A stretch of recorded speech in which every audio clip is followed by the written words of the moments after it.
मकबूल तो है शाज़ है काबिल तो बहुत है मकबूल तो है शाज़ है काबिल तो बहुत है आईना के मानिंदे तू नहीं दिल तो बहुत है आईना के मानिंदे तू नहीं दिल तो बहुत है एक चश्मे ज़दन गाफिल ज़ा शाह नबाशी एक चश्मे ज़दन गाफिल ज़ा शाह नबाशी शायद के निगाह कुनदागाह नबाशी शायद के निगाह कुनदागाह नबाशी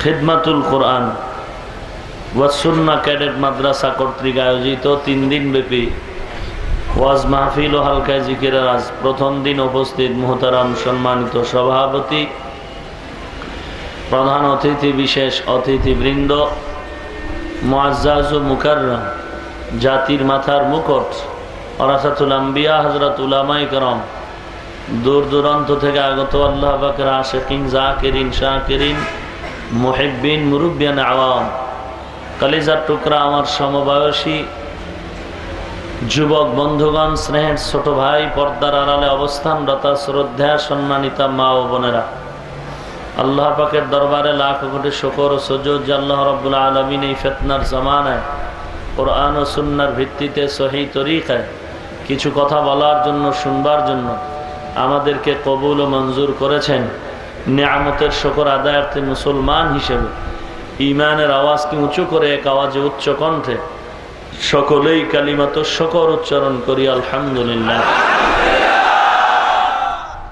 লক্ষ কোটি দরুদ ও সালাম সৈয়দুল মুরসালিন রাহমাতুল লিল আলামিন শফিউল মুজনিবিন খাতামুন নবিয়্যিন সৈয়দুস সাকালাইন ইমামুল মুরসালিন শফিউ আযম रसूल अकरम रहमत आलम नबीयुल अरब वल आजम हबीब किबरिया अशरफुल अंबिया सय्यदुल अंबिया शफीअ महशर साक़ी कौसर आक़ाए नामदार मदीना का ताजदार आफ़ताब नबूवत फ़ख्र मौजूदा सय्यदुल मखलूक़ात हज़रत मुहम्मदुर रसूलुल्लाह सल्लल्लाहु अलैहि वसल्लमेर উপর কোরআন হাকীমের সূরা বাকারার শুরুর আয়াত তেলাওয়াত করেছি বিশ্ব নবী শেষ নবী মহানবী শ্রেষ্ঠ নবী জিন্দা নবী হায়াতুন নবী সাল্লাল্লাহু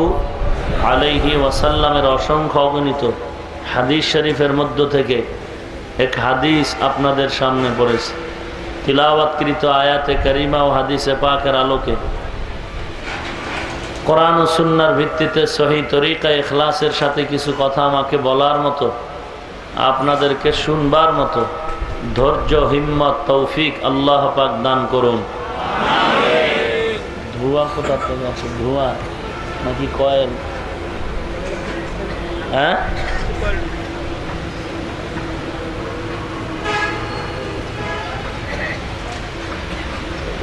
কয়েলের গন্ধ নাকি ধোঁয়া কোথার থেকে আসে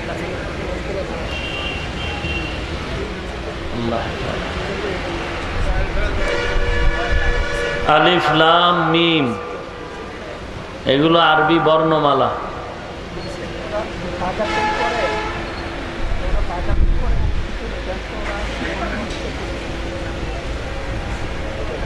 পৃথিবীতে যত ভাষা আছে সমস্ত ভাষা শেখার জন্য তার নির্ধারিত কিছু বর্ণ আছে অক্ষর আছে ওই বর্ণ অক্ষর না শিখলে ওই ভাষা শেখা যায় না জানা যায় না বোঝা যায় না আরবি ভাষা শেখার জন্য আরবি 29টি অক্ষর বাংলা ভাষা শেখার জন্য কিছু আছে স্বরবর্ণ ব্যঞ্জন বর্ণ ইংরেজি ভাষা শেখার জন্য নির্ধারিত ইংরেজি কিছু অক্ষর আছে উর্দু হিন্দি ভাষা শেখার জন্য আলাদা নির্ধারিত কিছু অক্ষর আছে এই অক্ষরগুলোর এককভাবে আলাদা কোনো অর্থ নাই। যেমন আলিফ, লাম, মিম, নুন, এগুলোর কোনো আলাদা অর্থ নাই।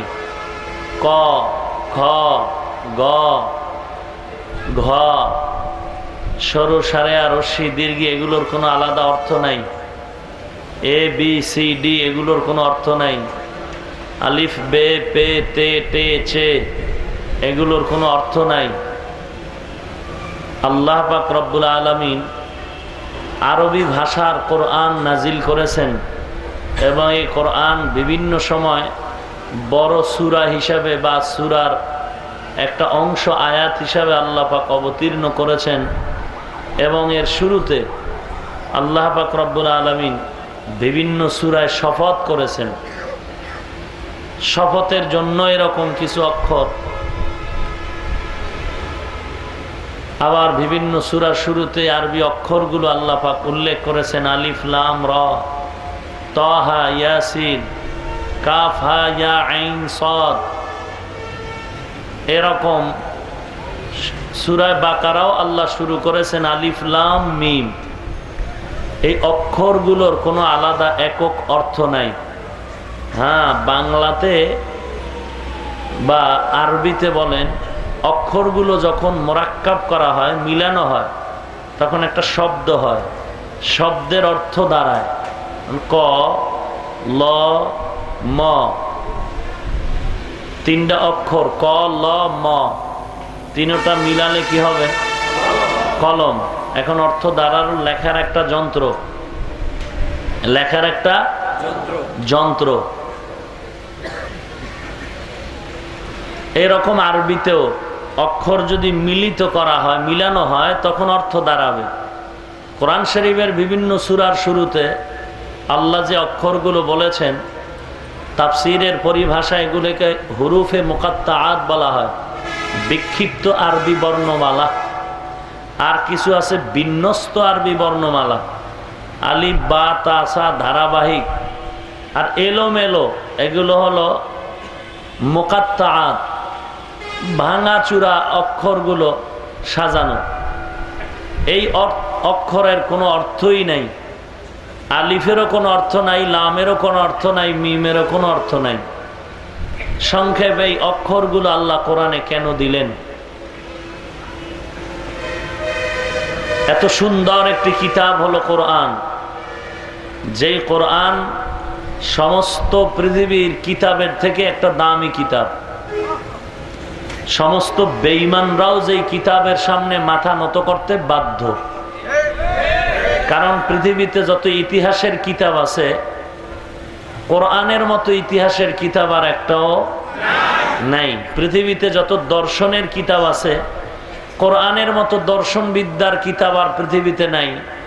বিজ্ঞান গ্রন্থ পৃথিবীতে যা আছে, কোরআনের মতো একটাও নাই। কিসসা কাহিনীর কিতাব আছে, কিসসা কাহিনীর কিতাব আছে না? আছে।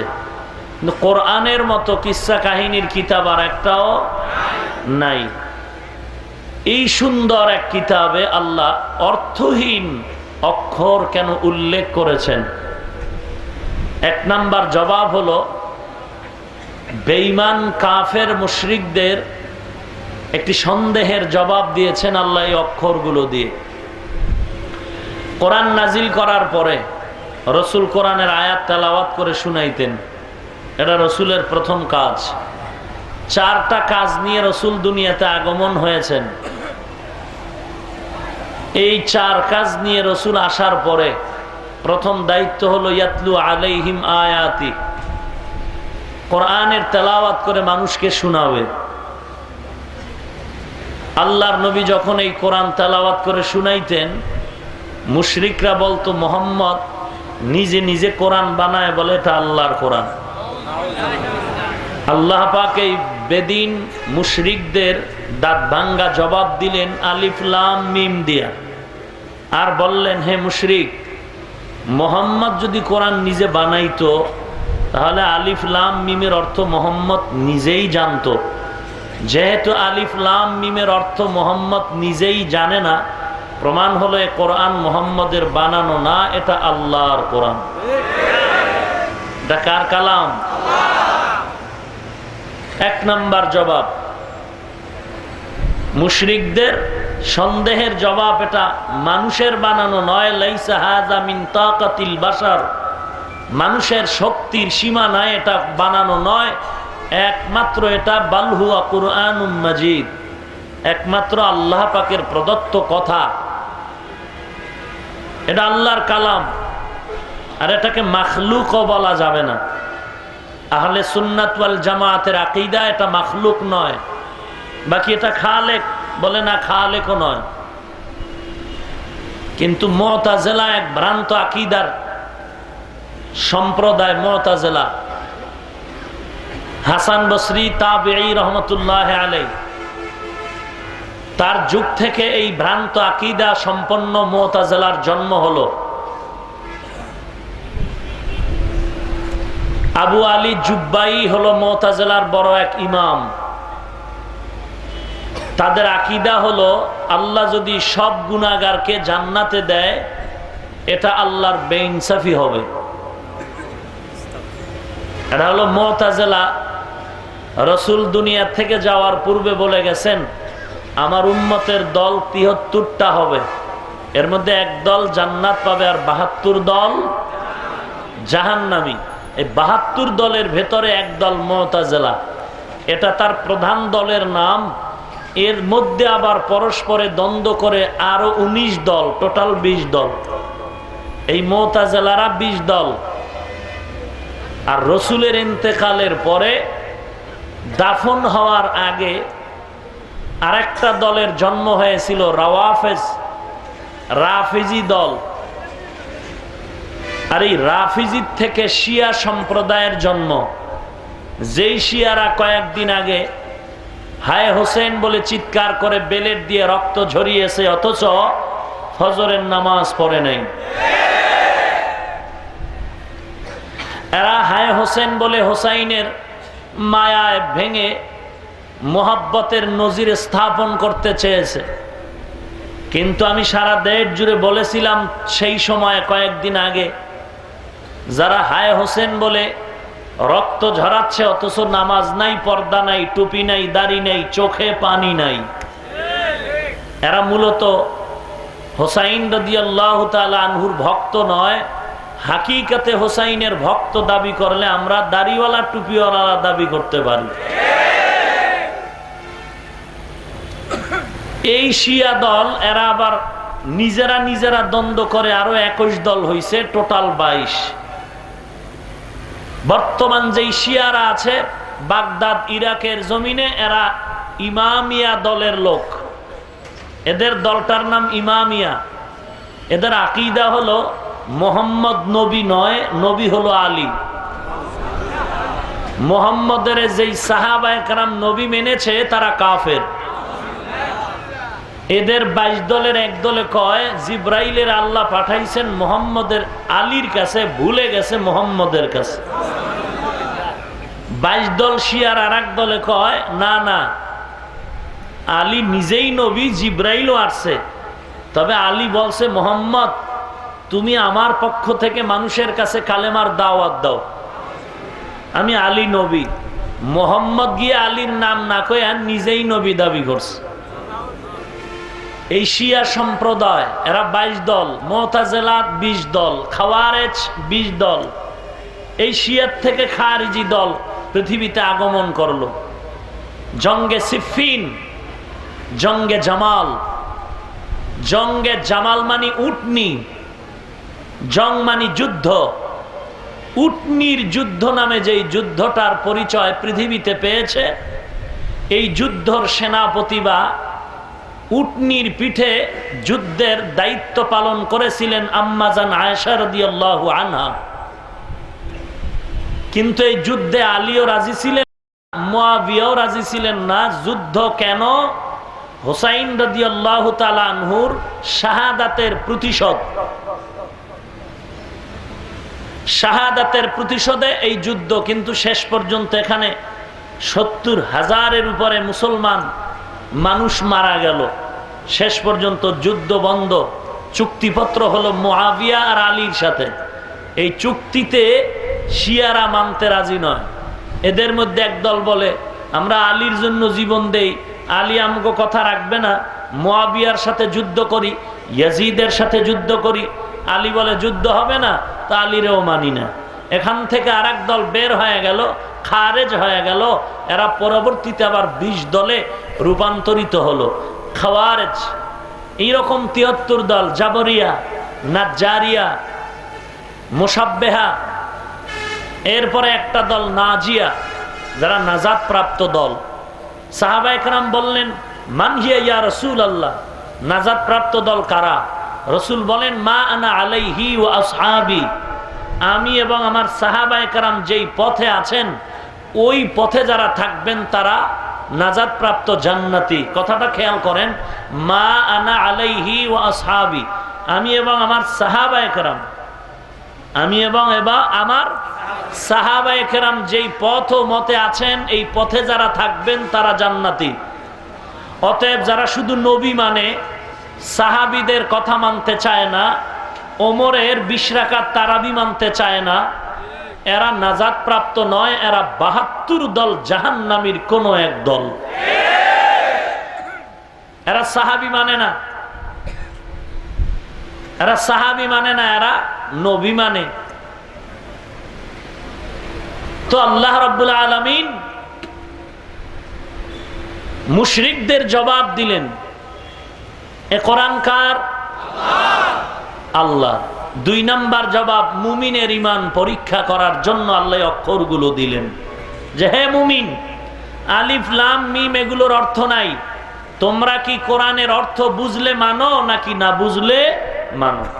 যদি কোনো মুমিন বলে বুঝলে মানি না বুঝলে মানি না, নিশ্চিত সে বেঈমান। সে কি? প্রাসঙ্গিক ক্রমে যেহেতু আজ মাহফিল আমাদের আত্মা পবিত্র করার এক থিয়েটার, কাংসুক করার জন্য নয়, কিচ্ছা কাহিনী করে মানুষকে মুখস্থ ইতিহাসবিদ বানানো নয়। ইতিহাস বলা হবে, কিচ্ছা বলা হবে, কাহিনী বলা হবে, কোরআন হাদিস বলা হবে, যুক্তি পেশ করা হবে, এক্সাম্পল দেওয়া হবে, সবকিছুর মূল টার্গেট হেদায়েত। এখন এখানে কি আমরা জানতে পাই, একদল আল্লাহর বান্দারা টেলিভিশন থেকে ফাতোয়া দিয়ে বলেছেন কোরআন শরীফের অর্থ না জেনে পড়লে কোনো লাভ নাই। নাউজুবিল্লাহর আওয়াজে বোঝা যায় তাদের কিছু দালালরা এখানে মুখোশ দাঁড়ি বসে আছে। তাদের দালালরা কেউ আছেন? কোরআনের অর্থ না বুঝে পড়লে লাভ নাই এই পক্ষে আপনারা? আল্লাহ আমাদের হেদায়াত দান করুন। কোরআন না বুঝে পড়লে লাভ নাই, যিনি এই ফাতোয়াটা দিয়েছেন তাকেও যদি প্রশ্ন করি, বলুন তো আলিফ লাম মিমের অর্থ কি? তার 14 পুরুষরাও পারবে? কথা বলেন। এতটুকু বলতে পারবে ওয়াল্লাহু আ'লামু বিমুরাদিহি, এর উদ্দেশ্য একমাত্র কে জানেন? আল্লাহ বলেন মুমিনের ঈমান পরীক্ষা করতে চাই, তুমি বুঝলে মানো নাকি না বুঝলে মানো। যারা বলে না বুঝলে মানি না তারা ঈমানদার না। এবার রাসূলের কথার দলিল, নকলি দলিল। রাসূল বলেন قال رسول الله صلى الله عليه وسلم من قرأ حرفا من كتاب الله فله بعشر أمثالها। পয়গম্বর বলেন হে উম্মত, কোরআনে হাকিমের আল্লাহর কিতাব, এ কিতাবের একটা অক্ষর যদি কেউ উচ্চারণ করো, সাথে সাথে আল্লাহ আমলনামায় 10টা করে নেক দান করবেন। মান ক্বারাআ হারফান মিন কিতাবিল্লাহ ফালাহু বিআশরি আমসালিহা। পয়গম্বর বলেন লা আকুলু আলিফ লাম মিম হারফুন বাল আকুলু আলিফুন হরফুন লামুন হরফুন মিমুন হরফুন, আমি নবী বলি না আলিফ লাম মিম তিনটা মিলে একটা অক্ষর, না না, আমি নবী বলি আলিফ আলাদা অক্ষর, মিম আলাদা অক্ষর, লামটাও আলাদা অক্ষর। কেউ যদি উচ্চারণ করে আলিফ লাম মিম, সাথে সাথে 30টা নেক আল্লাহ আমল নামায় দিয়া দিবে। না আলিফ লামের অর্থ জানেন না, পড়লে সব হবে? কথা বলেন। আরো সহজ উদাহরণ, রমজান, সারা দেশ জুড়ে রমজানে মসজিদে মসজিদে খতমে তারাবি পড়া হয়। ইমাম তারাবির নামাজে কোরআন খতম পড়ে, মুখস্থ কোরআন পড়ে, হাফেজ সাহেব নিজেও অর্থ জানে না, মুসল্লিরাও অর্থ জানে না। একটু বলবেন ওই পড়ার দ্বারা সওয়াব পাবনি? যারা বলে কোরআনের অর্থ না বুঝে পড়লে কোনো লাভ নাই, আমার মন বলে তারা চায় এ দেশ থেকে মানুষের থেকে কোরআনকে আলাদা করে দিবে। পারবে? কোনোদিন সম্ভব নয়, কারণ কোরআনের সাথে সম্পর্ক মানুষের জড়িয়ে দিয়েছেন কে? লাউ আনজালনা হাদাল কুরআনা আলা জাবালিন লারাআইতাহু খাশিআম মুতাসাদ্দিআম মিন খাশিয়াতিল্লাহ। লাউ আনজালনা হাদাল কুরআন আলা জাবালিন লারাআইতাহু খাশিআ, এ কোরআন আমি যদি পাহাড়ের উপরে অবতীর্ণ করতাম, পাহাড় ভয়ে ভয়ে কাঁপতে কাঁপতে ভেঙে টুকরো টুকরো হয়ে যেত। এ কোরআন পাহাড় বহন করতে পারে নাই, জমিন বহন করতে পারে নাই। আমি আল্লাহ দুর্বল মানুষের কাছে কোরআন আমানত রাখলাম। এই কোরআনের দ্বারা মানুষ এখন দুর্বল নাই, সবল শক্তিওয়ালা পাহাড়ও এখন মানুষের গোলামে বাধ্য। এ কোরআনের কারণে আপনার আমার দাম। একটু চিন্তা করি মাঝে মাঝে, আল্লাহ পাকের একটা কোরআন নাম হলো কোরআনে হাকিম, একটা মাত্র কিতাব। একটা ছোট বাচ্চার হাতে দিল বেশি ওজন না ধরতে পারে সেই কোরআন। একটা কোরআন দিয়া সারা দুনিয়ার লক্ষ কোটি কোটি সহস্র কোটি মানুষ আল্লাহর মহব্বতের জমিনে বসবাস করে, সম্মানের রিজিক পায়। এর পেছনে কোনো টাকা পয়সা কারণ না, একমাত্র কারণ হলো আল্লাহর কোরআন। চাকরি করার কারণে বান্দা জীবন চালায়, কেউ দোকানদারি করে জীবন চালায়, তার কাছে ব্যবসার জিনিসটা বড় দামি। বান্দা চাকরিকে এত মূল্যায়ন কেন করো?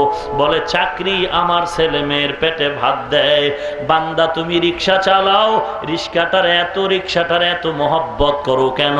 বলে রিক্সাটা চালাবার কারণে আমার সন্তানের পেটের ভাত যায়, মুখে হাসি।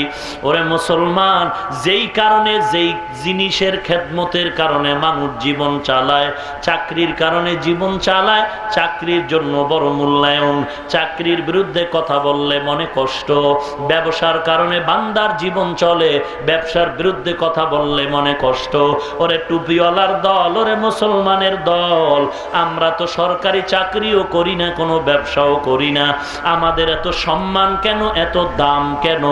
একমাত্র কারণ আমার নবীর আদর্শ আর আল্লাহর কোরআন। দুনিয়ার মানুষ যারা ব্যবসা দিয়া জীবন চালায়, ব্যবসাটারে মাথার তাজ বানায়, যারা চাকরি দিয়া জীবন চালায়, চাকরিটারে মাথার তাজ বানায় রাখে। বিরোধিতা করলে মাথা গরম হয়ে যায়। ওরে মুসলমান, তোমাদের দাম তো কোরআনের মাধ্যমে, তোমাদের সম্মান পয়গম্বরের আদর্শের মাধ্যমে। তাহলে তুমি কোরআনটারে কেন মাথার তাজ বানাতে পারো না? কেন তুমি রসুলের আদর্শ মাথার তাজ বানাতে পারো না? যদি পারতা তাহলে এই জমিনে কোরআনের দুশ্মনের এতদিনে ফাঁসি হয়ে যাইত। কোরআনের মাধ্যমে আমি হাফিজুর রহমান খানা খাই। টুপি না থাকলে, দাড়ি না থাকলে, লম্বা জামা না থাকলে কেউ দাওয়াত দিত? তাহলে কোরআনের মাধ্যমে আল্লাহ সম্মানের চেয়ার দান করেছেন। তাহলে এটা আমার মাথার মুকুট। অতএব আমার বাবারে কিছু বলবা, ধৈর্য ধারণ করে নিব। আমার মাকে বলবা, পীরকে বলবা, ধৈর্য ধারণ করে নিব। কিন্তু আমার নবীর আদর্শে টুপিদারি আর কোরআনের বিরুদ্ধে যদি বলো, তখন ধৈর্যের পরিচয় হলো তোর মতো বেঈমানের জবাই করার চেষ্টা করা। কালামে জিন্দা কুরআনে হাকিম হিকমতে উলায়া জালাসতু কদিম জামিউল ইলমি ফিল কুরআনে হাকিম তাকাসার আনহু আফহামুর রিজালি বাখা কুরআন কালামুল্লাহ বসন কদিমাস্তি কদিমাস্তি নইনো।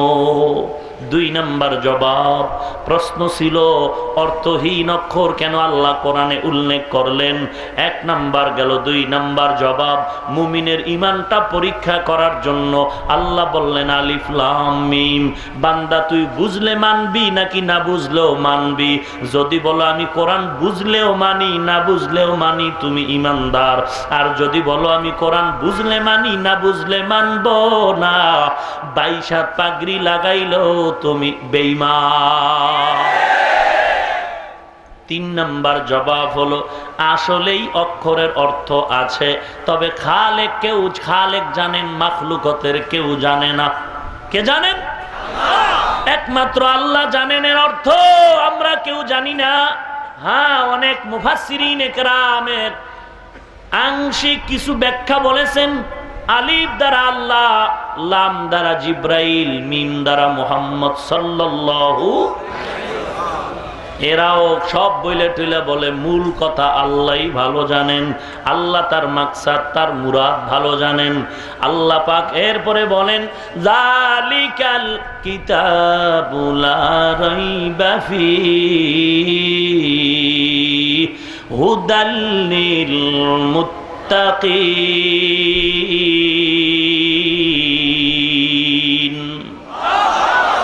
যালিকাল কিতাব মানে ওই কিতাব, ওই কিতাব। যালিকাল কিতাব, ওই কিতাব মানে ওই কোরআন। কোরআন ওই নাকি আমাদের কাছে? কোরআন আমাদের দূরে না কাছে?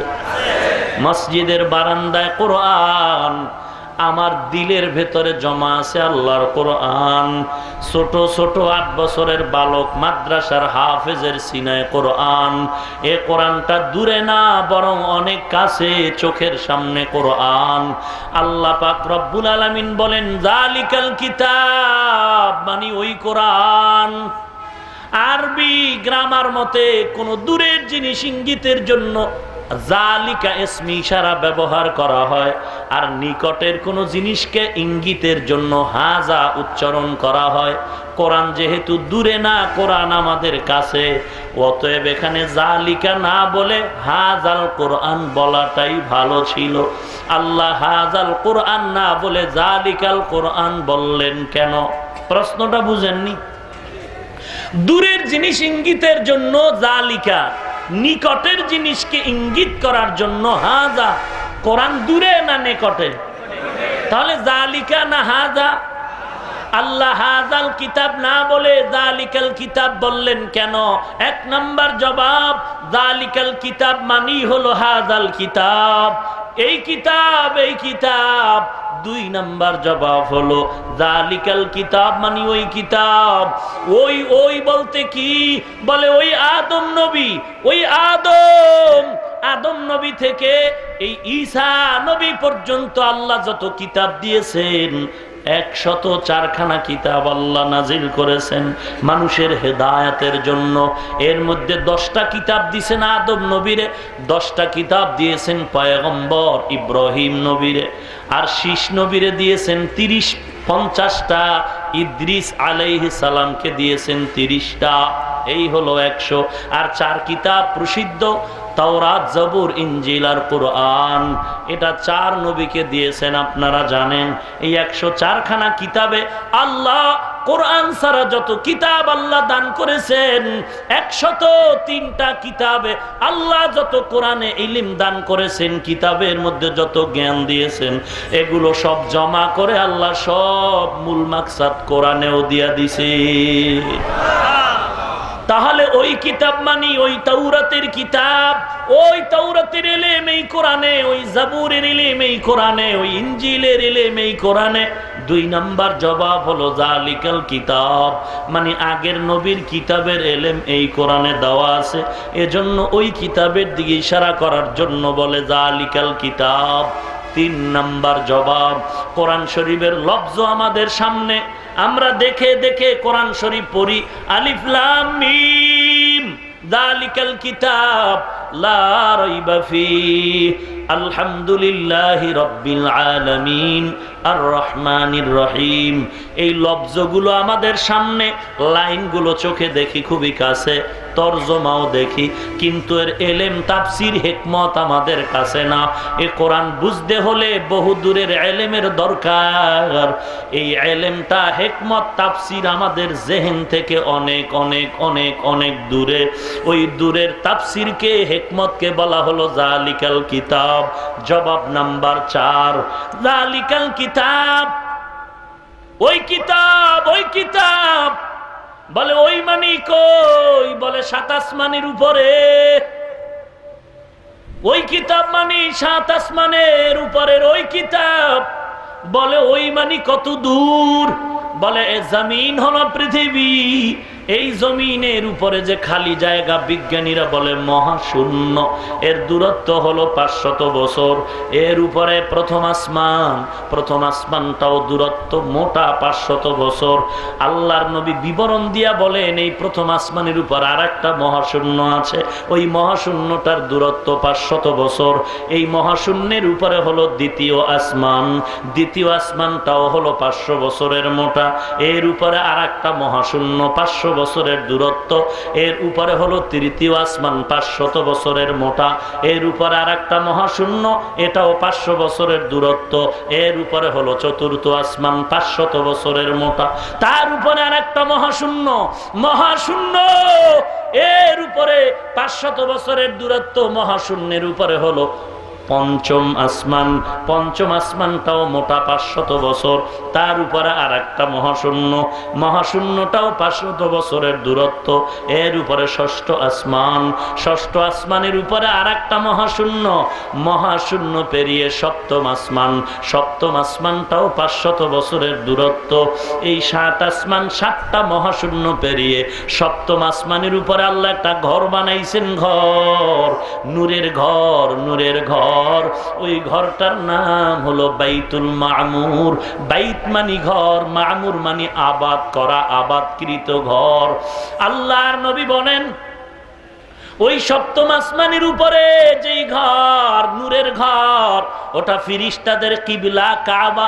70,000 নূরের তৈরি ফিরিস্তারা মুহূর্তে মুহূর্তে আল্লাহর ওই বানানো নূরের ঘর বাইতুল মামুরটাকে তাওয়াফ করে। কিয়ামতের আগে আজ যারা 70 বছর, 70,000 ফিরিস্তারা যারা তাওয়াফ করলো একবার, হাসরের দিন কায়েমের আগে আর কোনোদিন তাদের সুযোগ হবে না।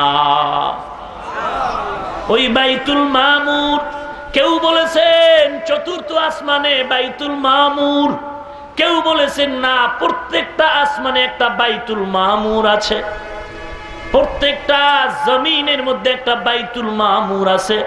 আবার কেউ বলেছেন না বাইতুল্লাহ হলো বাইতুল মামুর, কারণ বাইতুল মামুর মানে আবাদকৃত ঘর। বাইতুল্লাহ তো ফিরিস্তারা আবাদ করেছে, বাইতুল্লাহকে আদম নবী আবাদ করেছে, বাইতুল্লাহকে ইব্রাহিম নবী আবাদ করেছে, বাইতুল্লাহকে আমার পয়গম্বর আবাদ করেছেন।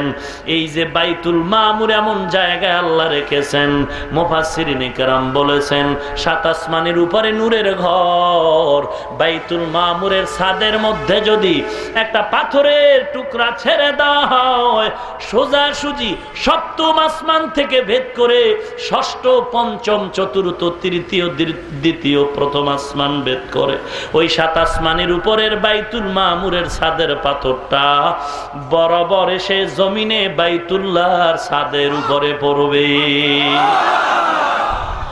আল্লাহর নবী বলেন ওই বাইতুল মামুর নূরের ঘর, নূরের ঘর।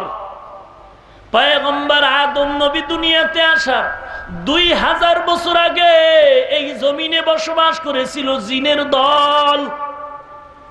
2000 বছর আগে জিন জাতিরা দুনিয়ায় বসবাস করেছে। এই জিনের গোষ্ঠীকে বিতাড়িত করেছেন ফেরেশতারা আল্লাহর আদালতের অর্ডার নিয়ে। বিতাড়িত করার পর জিন জাতি কেউ মরে নাই, 2 ভাগে ভাগ হইয়া একদল জঙ্গলে চলে গেল, পৃথিবীর বিভিন্ন জঙ্গল দখল করলো।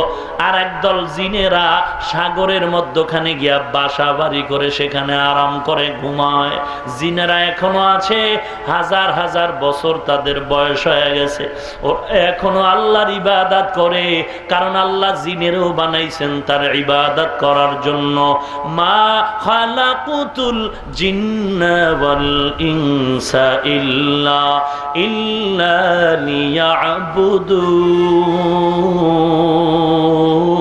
লিয়াবুদুন। মা খালাকতুল জিন্না ওয়াল ইনসি বিখা জুজ ইবাদাত নিস্তে মাকসুদ আজ্জাহা, জুজ ইবাদাত নিস্তে মাকসুদ আজ্জাহা। জিনেরা এখন কেউ জঙ্গলে, কেউ সাগরের ভেতরে আরাম করে সেখানে বাড়ি ঘর উঠায় থাকে। মাঝে মাঝে মাদ্রাসার ছাত্রদের জিনেরা বেড়াইবার জন্য নিয়ে যায়।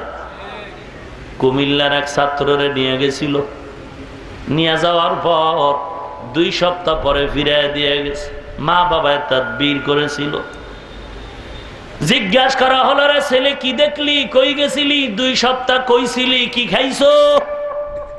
ছেলেটা বলে ওই বিশাল এক সমুদ্রের ভেতরে আমাকে নেওয়া হলো। ওই সাগরের পানির মধ্যে লম্বা বড় বড় উঁচু বিল্ডিং বানানো, সুন্দর কাছের ঘর, বিভিন্ন ফল ফ্রুটের বাগান। বলে তুই কি করছো? বলে আমারে একতলা বিল্ডিং এর নিচে দিয়া ওদের বাচ্চাদের বলছে আমি ওদের আরবি শিখাবো। কয়েকদিন আরবি পড়াইলাম। যেদিন আমি চলে আসব আমাকে গিয়া বলে তোরে বাড়িতে দিয়ে আসবো, চল। ওরা এই খবর বলে কোথায় জানি গেল। আমি আমার বিল্ডিং এর সিঁড়ি বেয়ে উপরে উঠা দেখি আমার মতো এক বাঙালি ছেলে। কিরে তুই এখানে কয়দিন? বলে আমি 2 মাস। কি করো? বলে এখানে বসে আছি, আমিও ছেলেদের ওদের বাচ্চাদের আরবি শিখাই। যাও না? বলে আমার মা বাবা আমার জন্য কোনো তদবির করে নাই, তুই একটু যা, আমি কাগজে নাম ঠিকানা লেখা দেই, পকেটের মধ্যে গোপনে নিয়ে আমার বাবার কাছে পৌঁছায় দিবি। আমার বাবায় যদি তদবির করে তাহলে আমিও যেতে পারবো। ছেলেটা কাগজ হাতে নিয়ে পকেটে নিল, কিন্তু চোখ বন্ধ করে যে দিয়ে গেছে, কাগজ আর পরে হাতে পায় নাই, পকেটে নাই, পালায় দিছে। জিনেরা কেউ মরে নাই, কেউ জঙ্গলে, কেউ সাগরের মধ্যে ঘর বাড়ি উঠায় থাকে। অনবীর উম্মতের দল। আল্লাহ পাক রব্বুল আলামিন ওই ফেরেশতাদের বলছিলেন, জিন জাতিরে তারা এতরাই জমিনে বসবাস কর। জমিনের মধ্যে বসবাস করার সময় ফেরেশতারা বলছেন, ও মালিক, আমরা তোমার দরবারে একটা ভুল করেছিলাম। বাইতুল মামুরের তাওয়াফের উসিলা দিয়া তোমার কাছে ক্ষমা চাইছিলাম। জমিনের মধ্যে যদি পাঠায়া দাও তাহলে আমরা কেমন করে তোমার এই ঘর তাওয়াফ করব? আল্লাহ কয়, ও ফেরেশতা, যা যা বাইতুল মামুরটা কাবা ঘর হিসেবে জমিনে দিয়া দিলাম। এ হলো এক রাওয়ায়াত বর্ণনা। আবার কেউ বলে না ফেরেশতা, যা ওই জমিনের মধ্যখানে একটা সুন্দর ঘর বানা, বাইতুল্লাহ, আল্লাহর ঘর। এই বাইতুল্লাহর প্রথম বাণী উদ্বোধন করেছে, বানাইছে আল্লাহর অর্ডারে ফেরেশতা জিবরাইল। এরপরে এই বাইতুল্লাহ শত বছর পরে, শত শত বছর পর পয়গম্বর আদম নবী দুনিয়াতে আসছেন, এসে দেখে বাইতুল্লাহ নিশ্চিহ্ন হয়ে গেল। আল্লাহর দরবারে আদম নবী বলেন, রে মালিক, জমিনের হাওয়া বাতাস আমার অনুকূলে নয়, কেমন করে বসবাস করব রে আল্লাহ? আল্লাহ বলেন, বাইতুল্লাহর তওয়াফ কর। আদম বলে, বাইতুল্লাহরে তো খুঁজে পাওয়া যায় না। আল্লাহ কয়, যা যা, আমার কুদরতি একটা ছায়া তোর সামনে থাকবে, ওই ছায়াটা যেই জায়গায় পড়বে ওই এরিয়ায় বাইতুল্লাহ তৈরি কর। এই বাইতুল্লাহরে নতুন করে 10 বার নির্মাণ করেছে, পূর্ণ ভেঙ্গে নতুন করে 10 বার, কেউ বলেছেন 13 বার। এর মধ্যে প্রথম ভেঙে প্রথম বানাইছেন ফেরেশতারা, এরপরে আবার পূর্ণাঙ্গভাবে করেছেন পয়গম্বর আদম। পয়গম্বর আদম এই বাইতুল্লাহরে তাওয়াফ করেছেন। তাওয়াফ করার পরে বলেন, আল্লাহ, জমিনের হাওয়া বাতাস আমার অনুকূলে হয়ে গেল। ওরে নবীর এরপরে আদম নবী বাইতুল্লাহরে নির্মাণের পর আদম নবীর সন্তান শীশ আলাইহিস সালাম নতুন করে বাইতুল্লাহ বানাইছেন। শীশ নবী চলে যাওয়ার পর নূহ আলাইহিস সালামের প্লাবনে বাইতুল্লাহ নিচ্চিহ্ন হয়ে গেল। ওই বাইতুল্লাহ নিচ্চিহ্ন হওয়ার পর নূহ নবী দ্বারা আবার দুনিয়াটারে আবাদ করলেন। আবাদ করার পরে আবার বাইতুল্লাহ আল্লাহ বানাইছেন পয়গম্বর ইব্রাহিমের দ্বারা। পয়গম্বর ইব্রাহিম তার সন্তান ইসমাইল দিয়া সুন্দর করে বাইতুল্লাহ বানাইছেন। বাইতুল্লাহ বানাবার পর আল্লাহর দরবারে দোয়া করছিলেন, আল্লাহ, তুমি আমার বংশ ইসমাইলের বংশে একজন নবী দিও, 4 দায়িত্বওয়ালা। দুনিয়াতে এসে 4টা দায়িত্বের কাজ করবে। 4 দায়িত্ব: কোরআনের তেলাওয়াত করবে, কোরআনের তালিম মাসআলা বিধান শিক্ষা দিবে, হিকমত শিক্ষা দিবে, আর মানুষের অপবিত্র আত্মাটারে পবিত্র বানাবে। আল্লাহ পাক বলেন, আমিও পয়গম্বরের 4 দায়িত্ব দিয়ে দুনিয়ায় পাঠাইলাম। ইব্রাহিমের সিরিয়াল, আত্মা পবিত্রর সিরিয়াল ছিল 4 নম্বরে। আমি আল্লাহ নবীরে দুনিয়ায় পাঠাবার বেলায় সিরিয়াল দিয়ে দিলাম আত্মা পবিত্রতার সিরিয়াল 2 নম্বরে। 1 নম্বরে কোরআনের তেলাওয়াত, 2 নম্বরে হলো মানুষের অপবিত্র আত্মাটারে পাক করবে। এরপরে কোরআনের বিধান শিখবা, এরপরে কোরআনের মাসআলা শিখবা, হিকমত শিখবা। কারণ তুমি ইলম শিখবা, তুমি কোরআনের তাফসীর শিখবা। তোমার অন্তর যদি পবিত্র না হয়, তাহলে তুমি আলেম হইয়াও আবু হানিফারে গালি দিবা। কারণ কি? এই জন্য আল্লাহ প্রথমে বলে, কোরআন তেলাওয়াতের পর আত্মাটারে পবিত্র বানাও। আর আত্মাটা পবিত্র বানানো একা একা সম্ভব না। আত্মা পবিত্র বানাবার জন্য একজন মাধ্যম, আল্লাহওয়ালার সোহবত দরকার, আল্লাহওয়ালাদের সংস্রব দরকার। ওই যে আত্মা ময়লা, তো যে কারণে আল্লাহওয়ালার বিরোধিতা করে। আল্লাহওয়ালা পছন্দ করি না, বুজুর্গ পছন্দ করি না। তোমার এই কথার দ্বারা আল্লাহ হেদায়েত দান করুক, মনে হয় যেন তুমি কোরআনের এই পছন্দ করো না। অথচ আল্লাহ পাক বলেন, ইয়া আইয়ুহাল্লাযীনা আমানুত্তাকুল্লাহ ওয়া কুনু মা'আস সাদিকিন।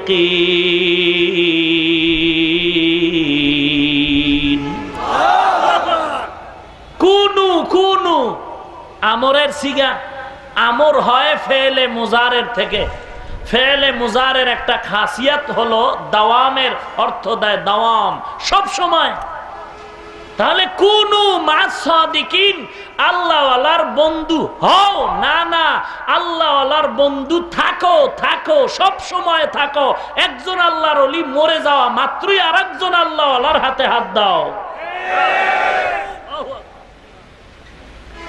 হাকিমুল উম্মত মুজাদ্দিদুল মিল্লাত শাহ আশরাফ আলী থানভী ফারুকী রাহমাতুল্লাহি আলাইহি, তিনি কিতাবের মধ্যে লিখেছেন, বাংলার জমিনে একবার তিনি আসছেন সফরে। তিনি বলেন, বাংলাদেশের একজন আলেম আমি থানভীকে প্রশ্ন করেছিলেন, ও হাকিমুল উম্মত, সন্তান পিতা মাতার দিকে যদি নেক নজরে একবার তাকায়, নবী বলেন কবুল হজের সওয়াব পাওয়া যায়। পিতা মাতার দিকে যদি তাকায়, কবুল হজের সওয়াব পাওয়া যায়। আমার প্রশ্ন হলো, হাকিমুল উম্মত একটু বলবেন, সন্তান যদি মা বাবার চেহারার দিকে তাকায়, নেক নজরে কবুল হজের সওয়াব পায়, আমরা যে আল্লাহওয়ালার দিকে যদি তাকাই, আমরা কি পাবো? তা নবী ডাক দিয়ে কয়, রে বাঙালি আলেম, সন্তান যদি নেক নজরে মা বাবার চেহারার দিকে তাকায়, বাইতুল্লাহর জিয়ারত পায়, বাইতুল্লাহর তাওয়াফ পায়। আর আল্লাহওয়ালার দিয়ে যদি তাকাও, শুধু বাইতুল্লাহ পাবি না, বাইতুল্লাহর মালিকের পেয়ে যাবি। या इलाही मुझसे मुझको दूर कर, ताके देखो मुझ में तुझको एक नजर। या इलाही तू मेरा माबूद है, या इलाही तू मेरा माशूक है। अल्लाह वाला বিরোধীরা বলবে, আল্লাহর ওলির দিকে তাকাইলে বাইতুল্লাহর মালিক পাওয়া যায়। দলিল রাসূলের হাদিস, আল্লাহওয়ালা তাকেই বলে যার দিকে তাকাইলে আল্লাহর স্মরণ হয়। ভাইরা আমার, তাহলে মা বাবার দিয়ে তাকাইলে বাইতুল্লাহ পাওয়া যায়, বাইতুল্লাহর জিয়ারত পাওয়া যায়। আর আল্লাহওয়ালাদের দিয়ে তাকাইলে বাইতুল্লাহর মালিক পাওয়া যায়। এমনি আল্লাহওয়ালা, দাড়ি নাই, টুপি নাই, ওলিয়ে কামেল,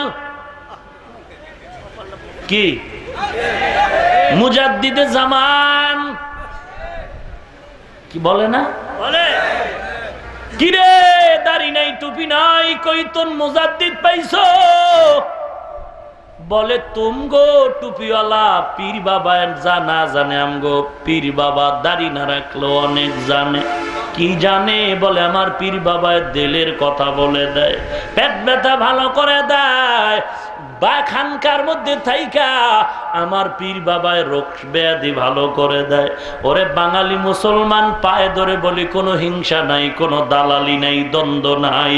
তোমার যদি আল্লাহ পাওয়ার ইচ্ছা হয়, জান্নাত পাওয়ার ইচ্ছা হয়, শুনে নাও, যেই বান্দার ভেতরে দেখবা পীরের চেয়ারে বৈশা, মাথায় টুপি নাই, দাড়ি নাই, লম্বা জামা নাই, কোরআনের তেলাওয়াত নাই, কান্নাওয়ালা বয়ান নাই, আমলের বয়ান নাই, চোখে পানি নাই, এ যদি পেটে হাত দিলে পেট ব্যথা ভালো হয়, পানিতে দম দিলে তোমার মাথা ভালো হয়। যদি তোমার দিলের খবর কয়, বলে কেমনে কয়? বলে খানকা দিয়া জুতা খুইলা যখন ঢুকলাম, আমার পীর বাবায় বলে, রে সলিমুদ্দি কেমন আছো? তোর 2 ছেলে 3 মেয়ের খবর কি? কাপড়ের দোকান দাও, দোকানের কি খবর? আমি সলিমুদ্দি ভাবলাম আমার দিলের কথা যেই বাবায় কয়, এটা আমার বাবাই নাই, বাবা আমার কাবার কাবা। আল্লাহর কসম, আল্লাহর কসম, আল্লাহর কসম করে বলছি, যার মধ্যে নবীর সুন্নতের আমল নাই, যার মাথায় টুপি নাই, কোরআনের তেলাওয়াত নাই, চোখে পানি নাই, পর্দা নাই, এ যদি তোমাকে কারামতির পরিচয়, পেট ব্যথা ভালো করে দিলের খবর কয়, এটা কারামতি না, কারামতি না, কারামতি না, এগুলো জাদু মন্ত্র, কুফরি কালাম আর জিনের খেলা। আউলিয়ারা কারে অকবা এখতিয়ার, জাহেলারা কারে দুনিয়া এখতিয়ার, মাইলে মোমেন সোয়ে মোমেন মিশাওয়াত, মাইলে কাফের সোয়ে কাফের মিশাওয়াত। সোহবতে সালেহ তোরা সালেহ কুনাদ, সোহবতে তালে তোরা তালে কুনাত, এক জামানা সোহবতে বা আউলিয়া, বেহতার আজ 100 সালে তাআত বেরিয়া। যালিকাল কিতাব। কষ্ট হয়? কত দূর গেছিলাম? 7 আসমানের উপরে বাইতুল মামুর। ওই বাইতুল মামুর নূরের বানানো বলেন এর উপরে হলো সিদরাতুল মুনতাহা। সিদরাতুন মানি বড়ই গাছ, সিদরাতুন মানি বড়ই, মুনতাহা মানি শেষ, শেষ সীমানায় বড়ই গাছ। সিদরাতুল মুনতাহা, সাত আসমানের শেষ সীমানায় একটা বড়ই গাছ আছে। হাদিস শরীফে রাসূল বলেন বড়ইগুলো কেমন? বলে মহিলারা ঘরের মধ্যে, মা ঘরের মধ্যে যেমন চাউল রাখে, যেই মটকার ভেতরে, গ্রামে মটকা আসেনি, ড্রাম ড্রাম, এক একটা বড়ই হলো এক একটা ড্রামের মতো, মটকার মতো। আর ওই বড়ই গাছের পাতা হলো রাসূল বলেন কাল কেলাল, কেলাল বানি হাতির কানের মতো এক একটা পাতা। রাসূল বলেন আল্লাহ পাক ইচ্ছা করলে ফেরেশতারে দিয়ে ওই গাছটারে মুহূর্তে মুহূর্তে রঙিন করে, যেমন মনে চায় তেমন। আল্লাহর নবী সেখান থেকে উপরে চললেন, জিব্রাইল আমিনও কেউ লিখেছেন তার সাথে চলতেছেন।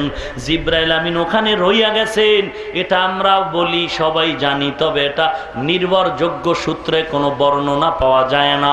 রাসূল বলেন আমি যেখানে যেখানে গিয়েছি পয়গম্বরের সাথে জিব্রাইল আমিনও আমার সাথে সাথে ছিল। ওরে নবীর উম্মতের দল, নবী বলেন আমি উপরের দিকে যেতে থাকলাম, অনেক উপরে গেলাম, দেখি অন্ধকার অন্ধকার। আল্লাহ পাক রফরফ নামের বাহন দিয়ে উপরে নিয়ে গেলেন।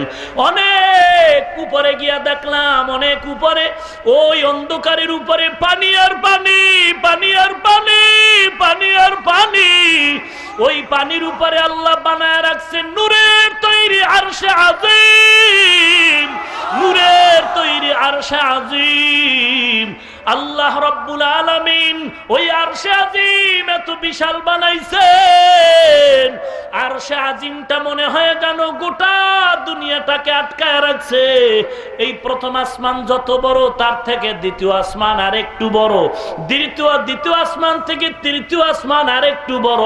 আসমানটাও গোল, পৃথিবীটাও গোল, বলের মতো গোল। পুরা সাত আসমান এই সব কিছুকে গোলাকার করে আটকায় রাখছে, গোল ভাবেই সব আছে। তবে প্রথম আসমানের থেকে দ্বিতীয় আসমান বড়, দ্বিতীয় থেকে তৃতীয়টা বড়, এভাবে সপ্তম আসমান বড় হয়, সব গোলাকার আটকায় রাখছেন। আল্লাহর নবী বলেন আরশে আজিমটা 6 জন, কেউ বলেছেন 8 জন ফেরেশতারা কাদের মধ্যে নিয়ে দাঁড়াইছেন। এরা জানে না তাদের কাদের মধ্যে কি আছে। ওই 8 জন ফেরেশতার কাঁধে হলো আরশে আজিম, আর এদের পা হলো জমিনের নিচে। আল্লাহর নবী বলেন ওই আরশে আজিমের মধ্যে আল্লাহ পাক নূরের তৈরি কুরসি বানাইছেন, চেয়ার চেয়ার। ওয়াসিআ কুরসিয়্যুহুস সামাওয়াতি ওয়াল আরদ ওয়ালা ইয়াউদুহু হিফযুহুমা ওয়া হুয়াল আলিয়্যুল আযীম।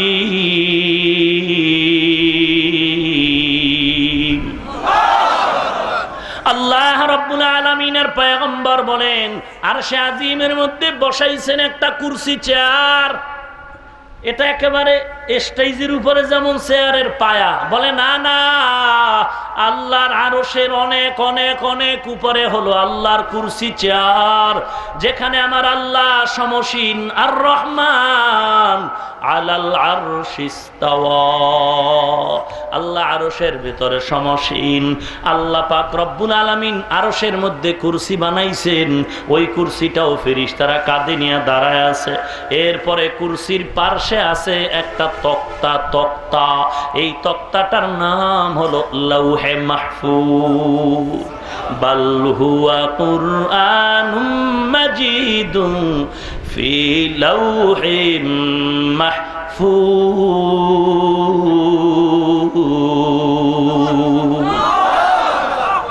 লাউহুন মানি তক্তা, মাহফুজ মানি সংরক্ষিত।